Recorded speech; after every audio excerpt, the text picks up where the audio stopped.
Hello friends, आज की class में हम डिस्कस करेंगे हीमोफीलिया के बारे में।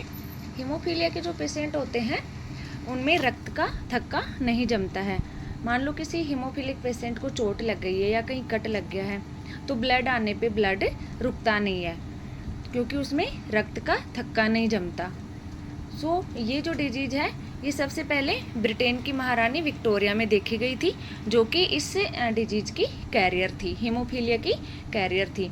और उसके बाद ये जो हीमोफीलिया डिजीज है, ब्लीडिंग डिसऑर्डर है, उनके फैमिली में पीढ़ी दर पीढ़ी आगे बढ़ता चला गया।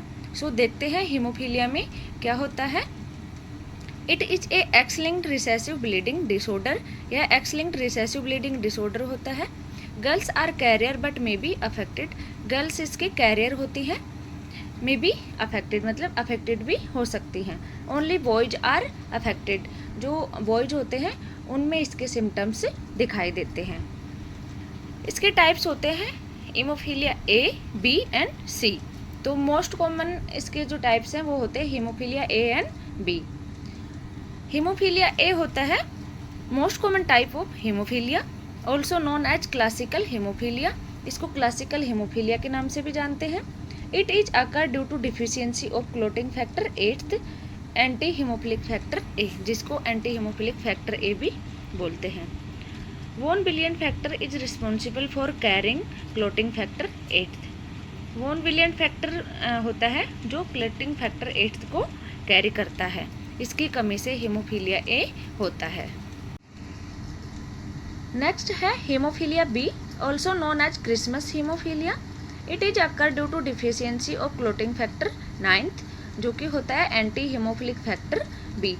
जो क्लोटिंग फैक्टर है 8th और 9, ये जो क्लोटिंग प्रोसेस है उसमें मेन मतलब फैक्टर होते हैं, तो इनकी कमी से हीमोफीलिया हो जाता है।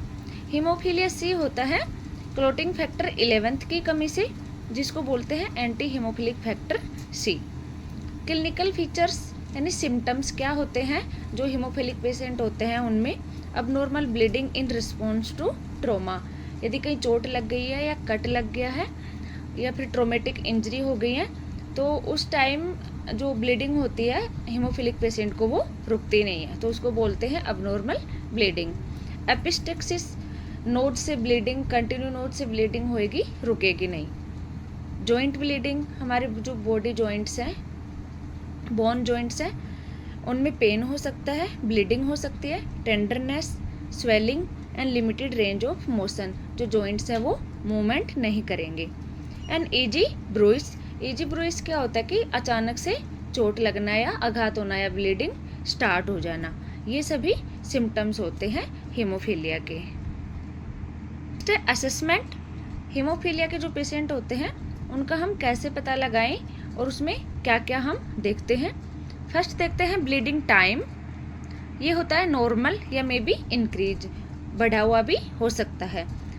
ये जो नॉर्मल टाइम होता है ब्लीडिंग टाइम, ये 2 to 6 मिनट होता है। एंड प्रोलॉन्ग्ड होता है परप्यूरा में। परप्यूरा एक डिजीज है जो कि हम नेक्स्ट क्लास में बताएंगे, ये भी एक ब्लीडिंग डिसऑर्डर है। This is time interval from oozing of blood after cut or injury till arrest of bleeding. Next clotting time, जो कि increase होता है।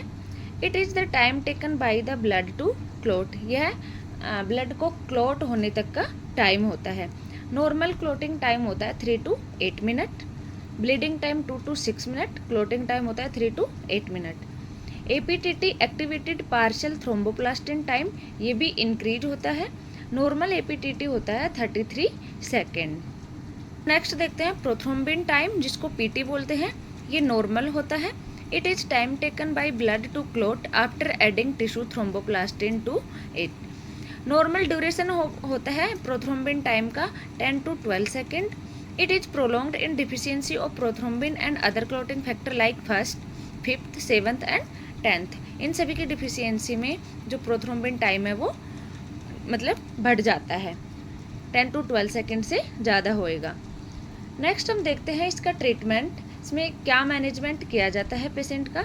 Administration of deficient clotting factor, जो क्लोटिंग फैक्टर कम आ रहे हैं, डिक्रीज हो रहे हैं, उनको एडमिनिस्टर किया जाता है लाइक हीमोफीलिया ए, जो कि फैक्टर 8th की कमी होती है जिसमें हीमोफीलिया बी में फैक्टर 9th की कमी होती है एंड हीमोफीलिया सी में फैक्टर 10th की कमी होती है। तो इन सभी को एडमिनिस्टर किया जाता है। फ्रेश फ्रोजन प्लाज्मा एडमिनिस्ट्रेशन, जिसको FFP बोलते हैं, फ्रेश फ्रोजन प्लाज्मा, वो भी एडमिनिस्टर किया जाता है। And also blood transfusion. Administration of DDAVP deamino D arginine vasopressin P, it increase factor 8 in plasma. जो DDAVP होता है ये प्लाज्मा में फैक्टर 8 को इंक्रीज करता है, बढ़ाता है। नेक्स्ट हम इसका असेसमेंट करेंगे मॉनिटरिंग ऑफ फॉर ब्लीडिंग। यदि ब्लीडिंग हो रही है तो उसको मॉनिटर करना है, कितने टाइम तक हो रहा है और मतलब ब्लीडिंग रुक रहा है या नहीं। मेंटेन ब्लीडिंग प्रिकॉशंस, यदि हीमोफिलिक पेशेंट है उसको हमें ब्लीडिंग से बचाना है तो उसके लिए कुछ उसको प्रिकॉशंस रखने होंगे। अवॉइड आउटडोर गेम एक्टिविटीज, घर से बाहर जो खेलने के लिए जाते हैं वहाँ चोट लग सकती है, उसको ब्लीडिंग हो सकती है, तो उसके लिए उसको अवॉइड करना है। ऑलवेज वियर प्रोटेक्टिव डिवाइसेज, हमेशा बाहर जाते टाइम या फिर बाइक वगैरह पे हेलमेट पहनना है। नी एंड एल्बो पैड लगाना है। प्रिफर इंडोर गेम्स, यदि गेम्स खेल रहे हैं तो मतलब घर के अंदर ही खेलें। Rest immobilisation and apply hot application in condition of joint pain, यदि जॉइंट ब्लीडिंग हो रही है, जॉइंट में पेन हो रहा है, टेंडरनेस या स्वेलिंग आ रही है तो वहाँ पे हॉट एप्लीकेशन करना है, मतलब गर्म सिकाई करनी है और उसको रेस्ट करना है और पार्ट को मतलब उसको इमोबिलाइज रखना है जॉइंट्स को।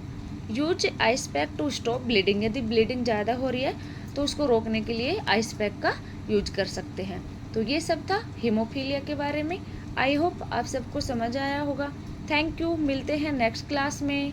वीडियो पसंद आया हो तो लाइक शेयर एंड सब्सक्राइब ज़रूर करें।